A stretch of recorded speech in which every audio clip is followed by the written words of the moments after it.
ఏంటంటే అంటే మరి పాపం ఆ పాటి దానికి ఏదో బుద్ధి చెప్పాలి కానీ అలా బొత్తిగా శాపం ఇచ్చేది ఏమిటండి అంటే మీరు జ్ఞాపకం పెట్టుకోండి, శాపం ఎప్పుడూ కూడా అనుగ్రహము. శాపవాక్కు అందరూ శాపానుగ్రహము అంటారు.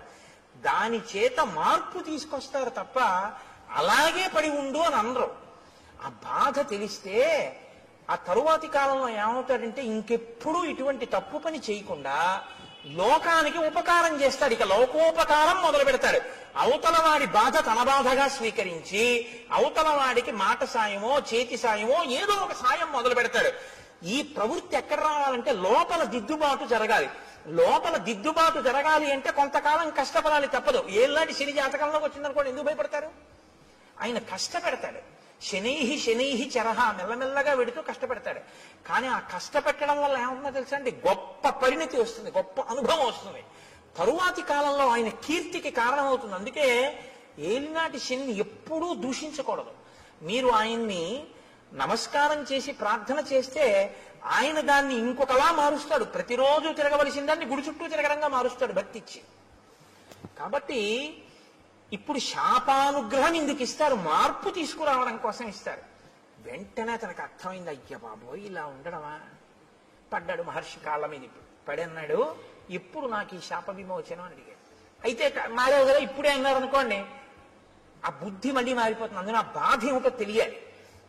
ఆయన అన్నాడు, యదాచిత్వా భుజౌ రామ త్వాం దహే ద్విజనే వనే తదాత్వం ప్రాప్స్యసే రూపం స్వమేవ విపులం శుభం.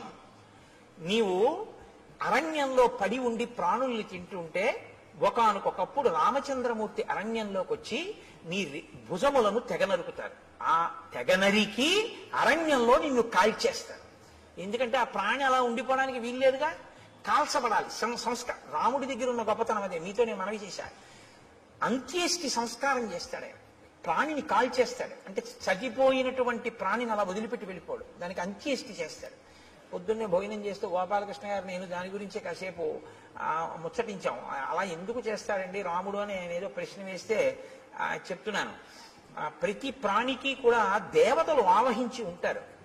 పాణి చెయ్యి ఉందనుకోండి ఇంద్రుడు ఉంటాడు, వాక్కు అగ్నిహోత్రం ఉంటుంది, కన్ను సూర్యుడు ఉంటాడు. ఇప్పుడు మీరు విడిచిపెట్టి వెళ్ళిపోయారనుకోండి, విడగొట్టాలి మంత్రం చేత. విడగొట్టేసేసి అంటే ప్రత్యేకించి మనుష్య శరీరానికి అయితే, మిగిలిన వాటికైతే ప్రాణ అపాన వ్యాన ఉదాన సమాన నాగ కూర్మ కృకర ధనంజయ దేవదత్తముల్లో ధనంజయ ఉన్న వాయువు చేసేస్తుంది. మనుష్య ప్రాణికి ఈ దేవతలందరినీ కూడా మంత్రభాగంతో విడతీసేస్తారు. విడతీసి మళ్ళీ ఈ శక్తుల్ని దేవతల్లో కలుపుతారు. కలిపి జడమైపోయి మిగిలిపోయినటువంటి దేహాన్ని అగ్ని యందు దహించేస్తారు. కాబట్టి అది సంస్కారం. అంత్యేష్టి సంస్కారం 16వ సంస్కారం. అన్ని 16 మీద నడుస్తాయి సనాతన ధర్మంలో మనిషి జీవితం. అందుకని షోడశ కళా ప్రపూర్ణుడు చంద్రుడు, షోడశ సంస్కార ప్రపూర్ణుడు మనుష్యుడు. 16వ సంస్కారంగా అంత్యేష్టి జరగాలి. కాబట్టి రాముడు ఎక్కడెక్కడ ఇటువంటి శరీరాలు కనపడ్డా వాటిని ఆయన దహిస్తాడు. అందుకని నువ్వు రాముడి చేత వధింపబడి దహింపబడితే నీ పూర్వరూపం వస్తుంది. ఇక్కడ మీరు ఒక విషయాన్ని కనిపెట్టాలి. ఎవరికైనా తెలియదేమో కానీ మునులకు మాత్రం తెలుసు రామావతారం వస్తుంది. ఈ దేశంలో త్రికాల వేదులు వాళ్ళు. అందుకే ఈ దేశంలోనే ఒక గొప్ప శాస్త్రం ఉంది, జ్యోతిషము అని. వేద పురుషునికి జ్యోతిషము నేత్రస్థానంలో ఉంటుంది, వేదాంగము అని. అంటే ఇప్పుడు కళ్ళు లేనివాడు ఉన్నాడు అనుకోండి, మీరు గుళ్ళోకి తీసుకొచ్చి విగ్రహం దగ్గరికి తీసుకెళ్లి ఇదిగో ముట్టుకో, ఇది గణపతి, ఇదిగో ఇలా ముట్టుకో తొండం అన్నారనుకోండి, ఆయన చూసి ఓహో అంటాడు. అదిగో అవే ధ్వజస్తంభకు చిరుగంటలు అన్నారనుకోండి, ఆయన చూడగలరా? అదే శిఖ గోపురం అన్నారనుకోండి, ఆయన చూడలేడు, మీరు గోపురం ఎక్కించలేరు. దూరంగా ఉన్నది చూడడానికి కన్ను పనికి వస్తుంది, కాలంలో వచ్చేదాన్ని లెక్క కట్టడానికి జ్యోతిషం పనికి వస్తుంది. అందుకని వేద పురుషుడికి నేత్రస్థానంలో ఉంటుంది జ్యోతిష శాస్త్రం వేదాంగంగా. కాబట్టి మహర్షులు త్రికాల వేదులు, వాళ్ళకి అన్నీ తెలుసు ఏం జరగబోతోందో. కాబట్టి వాళ్ళు రాబోయే రామావతారాన్ని లెక్కలోకి తీసుకున్నాడు ఆయన. తీసుకుని రామావతారం వచ్చి రాముడు అడవికొచ్చాక రాముడి చేతిలో నీ చేతులు ఖండింపబడి నీ దేహము దహింపబడితే నీకు మళ్ళీ యథారూపం వస్తుంది. కాబట్టి రామ ఇందుకు నీ సంతోషించాను, నా చేతులు నరికేవాడు వచ్చాడని. ఎవడో నరికాడా? రాముడే నరికాడా? అందుకు అడిగాను. కాబట్టి రామ, నేను ఎవరు పూర్వం అంటే శ్రియోమాం మధ్యమం పుత్రం ధనుం నామ్నాచ దానవం ఇంద్రకోపాదిదం రూపం ప్రాప్తమేవం రణాజిరే. నేను శ్రీ అనబడేటటువంటి వాని యొక్క మధ్యమ పుత్రుడైన ధనువు అనబడేటటువంటి పేరున్నవాడిని. నాకు స్థూల శిరస్కుడు అనబడేటటువంటి ఋషి శపిస్తే నేను అక్కడతో ఊరుకోలేదు. ఆ రూపం వచ్చే లోపల నేను బ్రహ్మగారి గురించి ఘోరమైన తపస్సు చేశాను. బ్రహ్మగారు ప్రత్యక్షమై అన్నాడు, దీర్ఘాయుష్మాన్ భవ అన్నాడు. అని ఆయన వెళ్ళిపోయాడు. వెళ్ళిపోయిన తర్వాత నా అహంకారం ఏమైందో తెలుసా? నేను దీర్ఘాయుష్మంతుడిని, నన్ను ఇంద్రుడు ఏం చేస్తాడు? ఇంద్రుడి మీదకి యుద్ధానికి వెళ్ళాను. వెళ్తే ఇంద్రుడు ఏం చేశాడో తెలుసా? ఆయన ఒక చమత్కారమైనటువంటి మనిషి. ఆయన ఏం చేశాడంటే, ఒక్కసారి నా తలకాయని తన వజ్రాయుధం పెట్టి ఓ దెబ్బ కొట్టి ఈ తలకాయని కడుపులోకి దింపేశాడు.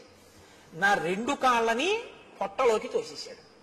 తోసేస్తే తలకాయ లేదు, కాళ్ళు లేవు, మనిషిని మాత్రం బతికున్నాను. పైగా అన్నాడు తోసేసి, పితామహవచ సత్యం తదస్థితి మమాబ్రవీత్. పితామహుడైన బ్రహ్మగారు నీకు దీర్ఘాయుష్ ఇచ్చాడు, చంపేను, పడుండన్నాడు. అప్పుడు నేనన్నాను, అయ్య బాబోయ్, పితామహుడు ఇచ్చాడు వరం బానే ఉంది, అహంకారంతో నేనేదో సాధించాననుకున్నవి ఇలాగే వస్తాయి తిరిగి. కాబట్టి వినయంతో చేసినవి, భక్తితో చేసినవి ఉద్ధరిస్తాయి, కానీ అహంకృతితో చేసినవి పనికొచ్చేవి కావు. చిట్ట చివరికి వచ్చి ఇలాగే కట్టి కుడుపుతాయి. కాబట్టి నేనన్నాను, నాకు పితామహుడు దీర్ఘాయుష్మంతుడు అన్నాడు నిజమే, కడుపుకి ఆకలోటి ధర్మం కదా ప్రాణికి. ఇప్పుడు నాకు తలకాయ లేదుగా, కాబట్టి నోరు లేదుగా, కానీ కడుపు ఉందిగా, తినాలిగా. వెళదామంటే కాళ్ళు లేవుగా, ఏం తిని బతకను అని అడిగాను. అడిగితే ఆయన ఏం చేశాడో తెలుసా? ఏవముక్తస్తు మే శక్రో బాహు యోజనమాయతౌ ప్రాదాదాస్యంచమే కుక్షౌ తీక్షణ దంస్త్రం అకల్పయత్.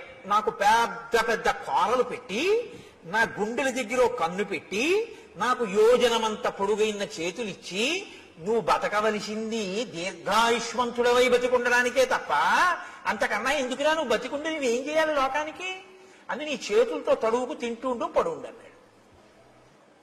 అంటే దారుణమైన జన్మ ఏదో తెలుసా అండి? తినడానికి బతికే జన్మ కదండి. ఇప్పుడు అంతిమంగా తీర్పు ఎక్కడికి వచ్చింది? ఆయన దీర్ఘాయుష్మంతుడు దేనికి? తింటాడు, బతుకుతాడు. ఎందుకు బతుకుతాడు? తినడానికి బతుకుతాడు, అంతే. ఎక్కడికి వెళ్ళడం, ఏమీ చెయ్యడు. ఈశ్వరుడి గురించి ఏమీ తెలుసుకోక్కర్లేదు. ఓపిక ఉన్నా ఏమీ చేయక్కర్లేదు. ఓపిక ఉన్న రోజుల్లో భోగాలకి, పెద్దవాడైపోయిన తర్వాత ఉన్న ఓపిక ఎక్కడ పోతుందో అని ఈశ్వరుడి దగ్గరికి వెళ్ళడం.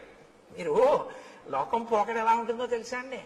ఇప్పుడు ఎందుకండి అంటాడు. ఏమండి రామాయణానికి వెళ్ళొద్దాం ఏంటి అన్నాడు అనుకోండి ఎవడైనా. ఏంటండి ఇప్పటి నుంచి రామాయణం అవన్నీ? మరి ఎప్పుడండి అని మీరు అడిగారు అనుకోండి. రిటైర్ అయిపోయాక. రిటైర్ అయిపోయిన తర్వాత కూడా నువ్వు ఉంటావని ఎవరైనా రాసిచ్చారా నీకు బాండ్ పేపరు?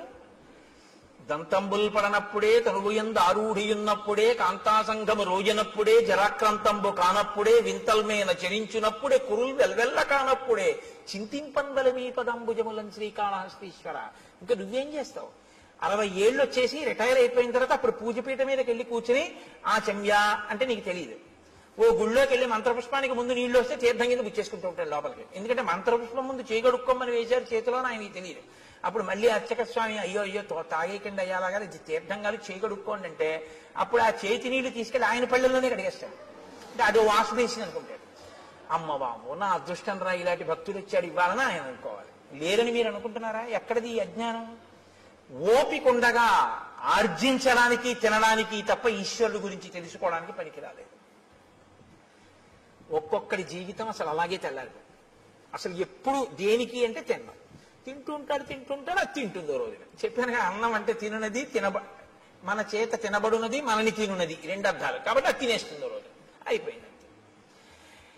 కాబట్టి నీకు దీర్ఘాయుష్యే కదరా కావాలి. దానికి ఓ నోరు చాలు, ఆహారాన్ని చూసుకోవడానికి ఓ కన్ను చాలు, వెతుక్కు లాక్కోవడానికి ఓ 2 చేతులు చాలు. నువ్వు ఎక్కడికి వెళ్ళాలి? ఓ గుడికి వెళ్ళాలా, గోపురానికి వెళ్ళాలా? ఉంటే భయపెడతావు ఎక్కడికన్నా వెడితే.